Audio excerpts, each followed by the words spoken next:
Hoy es martes de tercer grado, es martes del doctor Leopoldo Gómez, vicepresidente de Noticieros Televisa. Querido Leopoldo, ¿cómo estás? Buenas tardes. Muy bien, mi querido Joaquín, aquí listos para platicar. Hablábamos, bueno, lo comentaba, lo hablábamos anoche y lo hemos hablado ya algunas veces de esto que tú analizas muy bien hoy, como académico que eres, en el sentido de que pues cada candidato se hace la ecuación y hace su propia conclusión que va a ganar, ¿no? Si no, pues no se metería. Pues así es, Joaquín. La semana pasada hablábamos de cómo ya estamos en toda la lógica de los destapes, pero también de las sumas y restas, que a donde vas sacan una servilleta y sobre la servilleta la gente empieza a hacer números para decir que puede ganar uno o que puede ganar otro o que va a ganar también a veces.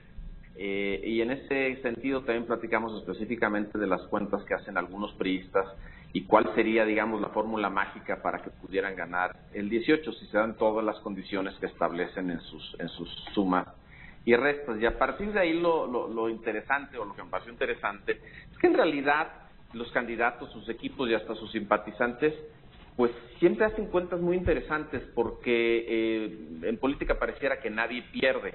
Hasta los candidatos más marginales se crean escenarios en los que ellos acaban siendo los triunfadores de una elección.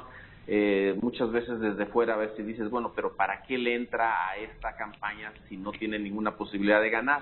Bueno, puede ser que le entre porque tenga otros objetivos que pueda lograr en el camino, pero también siento que muchas veces creen auténticamente que las cosas se pueden acomodar de tal suerte que resulten victoriosos. Yo estoy seguro que, por ejemplo, ahorita hemos platicado de los candidatos independientes, en realidad no pintan en las encuestas o no pintan muchos en las encuestas, pero quienes están aspirando a una candidatura independiente seguramente te puede generar un escenario en el que resulten triunfadores, que por el rechazo a los partidos, que la corrupción, que el voto anti-establishment, etcétera. Entonces, pues sí, así es. Y yo me preguntaba, bueno, ¿qué los lleva a esas conclusiones, a hacer esas cuentas tan alegres cuando verdaderamente creen que pueden ganar, cuando desde fuera se ve que no es así? Y me puse a estudiar un poquito, Joaquín. Lo que encuentras, sobre todo de estudios que se han hecho en Estados Unidos por psicólogos, es que no este tipo de cuentas alegres no es privativo de los políticos. En realidad hay una tendencia en la gente a descartar información que no le conviene o que no se ajusta a su realidad. Es decir, la gente tiende a tomar la información que le conviene y a descartar la otra. Y se descarta de muchas maneras. Por ejemplo, hay gente que no se acerca ni remotamente a CNN en Estados Unidos o al New York Times y solo ven Fox News, o al revés. Es decir, físicamente se separan de esa información. Otras veces lo que hace la gente es que, aunque esté expuesta a esa información, o sea, en un periódico ven una nota y se la salta, es decir, no le dan ninguna importancia.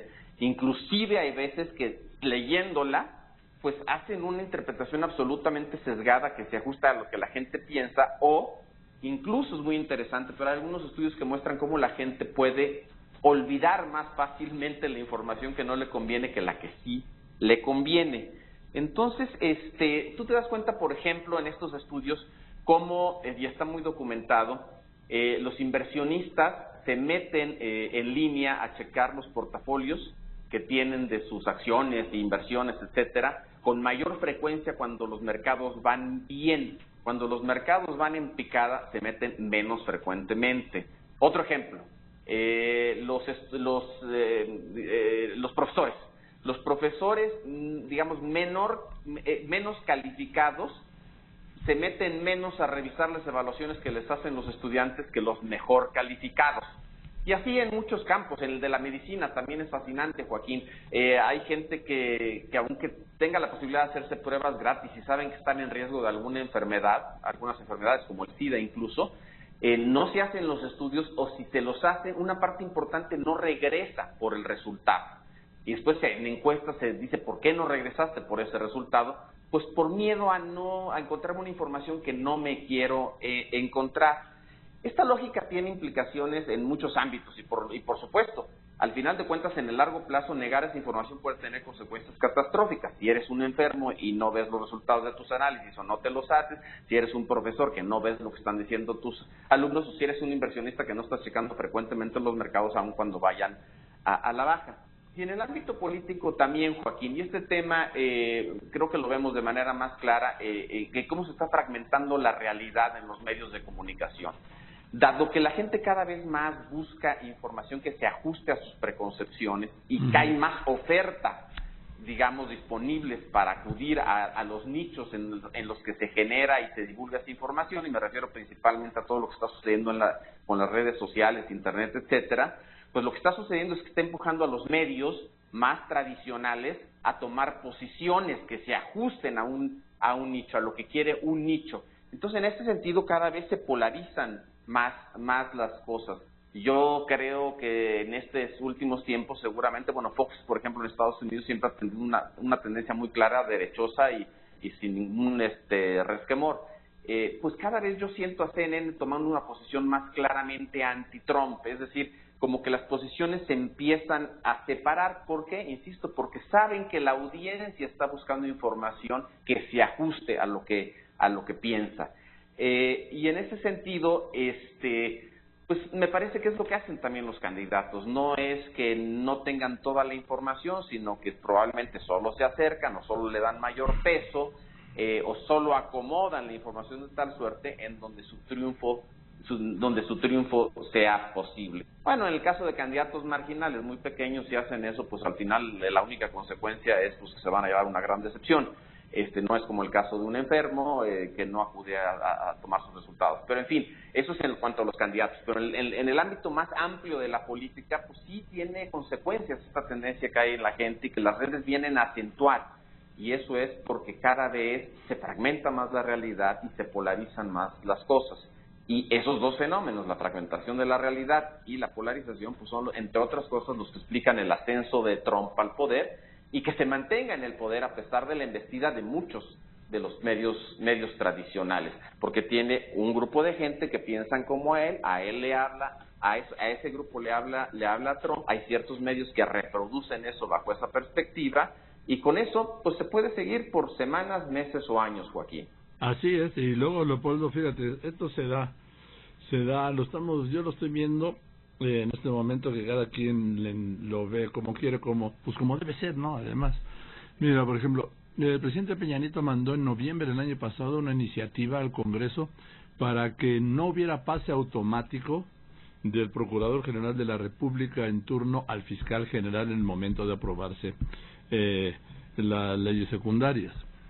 Ricardo Anaya, como presidente de la Cámara de Diputados y Diputados, firmó la reforma, y luego, siendo presidente interino del PAN, hizo que todos sus diputados y senadores firmaran el pase automático de la Procuraduría a la Fiscalía. Y hoy, al que endosan la responsabilidad de que el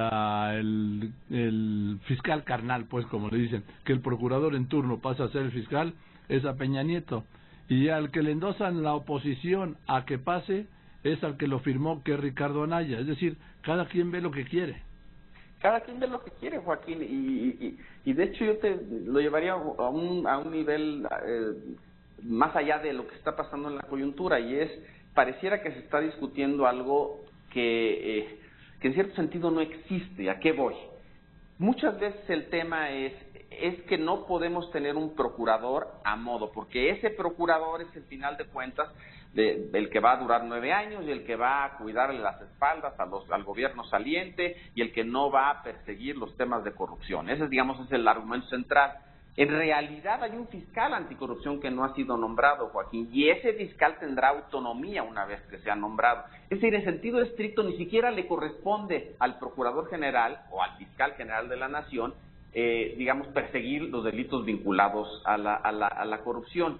Pero ese ya parece ser el centro, parece ser que un voto a favor de la permanencia de este procurador, una expresión, digamos, de voluntad de la permanencia de este procurador como fiscal general, sería, digamos, un voto a favor de que se oculte la corrupción, cuando en realidad ni siquiera está en sus funciones ese tema. Entonces, sí, hay posiciones totalmente encontradas que van cambiando en el tiempo, como tú dices, Joaquín, porque las necesidades van cambiando en el tiempo y además las circunstancias y el contexto también.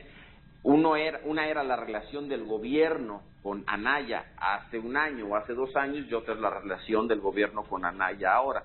Y por supuesto, de cara a elecciones, siempre lo que vemos es la polarización de posiciones. Y no solo eso, sino que se presentan en tal manera que no se ajustan a la verdad. Digamos, mucho de lo que vamos a ver de aquí en adelante serán verdades a medias, que se acomodan a gusto de quien las dice. Así es, y otro punto que es interesante, Leopoldo, es, primero, la Cámara de Diputados está en riesgo pues de que no haya mesa directiva, que todos hay un recurso que permite que haya mesa directiva interina hasta el 30 de septiembre para que se pueda recibir la ley de ingresos y el presupuesto de egresos. Pero la Cámara de Diputados y la presidenta pues interina, vamos a llamarla así, que es de Acción Nacional, le pide al secretario de Gobernación que vaya a arreglarle su problema. Yo me pregunto, a ver, ¿y dónde está la separación de poderes? Luego denuncian injerencia del Ejecutivo en el Legislativo, cuando desde el Legislativo están pidiendo al Ejecutivo que vaya a arreglarle su bronca. Así es, Joaquín, ya estamos en campaña, mira, esa es la realidad. Sí. Ya esto empezó, como también lo hemos comentado muchas veces aquí en este espacio contigo.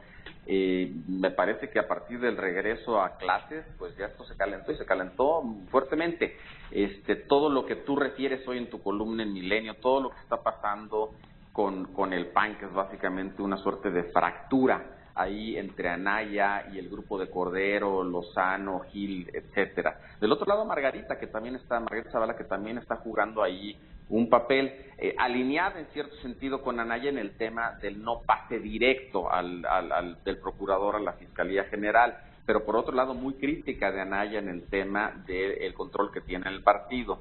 Y de otro lado también lo ves en el caso de la izquierda, digamos. Tienes todo el tema de Monreal y su cuestionamiento del procedimiento para elegir a quien será candidata, en este caso ya, de Morena a la Ciudad de México. Pero también tienes la fractura del PRD. El PRD se está fracturando y se está yendo buena parte, o una parte, no sé de qué tamaño, pero una parte del PRD se está alineando con López Obrador y con Morena. El anuncio de la formación de un frente ya del PAN, PRD y Movimiento Ciudadano, que lo platicamos mucho aquí, Joaquín. Ahora, queda por definir todavía si se pueden poner de acuerdo en quién será candidato para qué puesto. Me parece que ya debe haber un acuerdo en principio, pero queda por ver eso. En realidad lo que estás viendo, Joaquín, creo, es cómo se van acomodando las piezas todas ya de cara a la sucesión presidencial. Y no hay tema, creo, político que surja a la luz pública que no tenga que ser leído a partir de cómo favorece, perjudica, empuja a alguien, lo echa para atrás un paso de cara a la sucesión presidencial. Ahora, te informo que en este momento Morena pactó con el PRI, Nueva Alianza, el Verde, Encuentro Social, para someter a votación la instalación de la mesa directiva, quedando el PAN afuera, que también es otro mensaje, porque acaban de hacer la alianza PRD Morena, que por cierto, Leopoldo, dicen que no es electoral y termina en 2024, sí, este Frente Amplio opositor. Claro que es electoral. Oye, yo digo, ¿qué pues es un club de costura o un equipo de base o qué van a hacer? Claro que es electoral y el propósito central es el 18. Claro que tienen que hacer un argumento que no solo es sumar votos, o restarle a Morena en todo caso, pero que es una coalición de gobierno y que va a haber un programa y que en realidad implica, digamos, un posicionamiento frente a este gobierno caduco, digamos, y un cambio de régimen, incluso lo plantean, pero al final de cuentas se trata de sumar y restar votos, Joaquín. Así es, eso es el final, y además de que nos sigan considerando tontos, Leopoldo, por decirlo en este medio, sí, y que nos haga creer que nos tragamos esto de que no es una alianza electoral, pues es una falta de respeto, pero ya estamos acostumbrados a que nos falten el respeto, lo que pasa es que ellos creen que no tenemos memoria. Muy bien, Joaquín. En fin, gracias, querido Leopoldo, te mando un abrazo. Otro abrazo, Joaquín. Nos vemos al rato, el doctor Leopoldo Gómez, porque hoy es martes de tercer grado.